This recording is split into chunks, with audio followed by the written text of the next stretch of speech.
облысы Алакөл ауданы Шара қазақ гимназиясының математика пәнінің мұғалімі Адибасова Гүлназ Айткелиевна.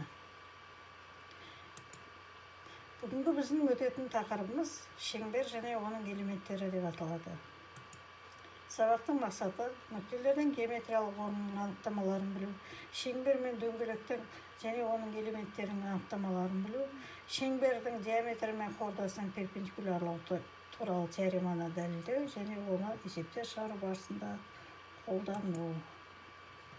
Келесі.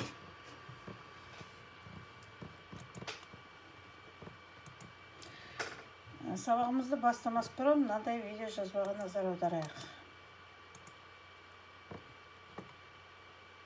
Бұл нүкте.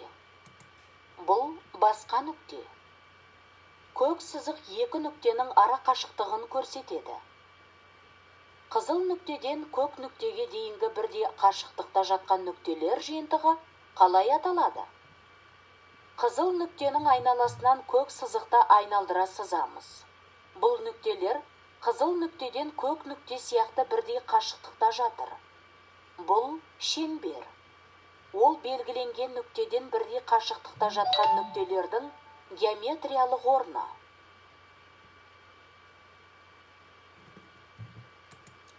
Келесі жазбаға назар аударыңыздар. Радиус сөзі шеңбердің центрі мен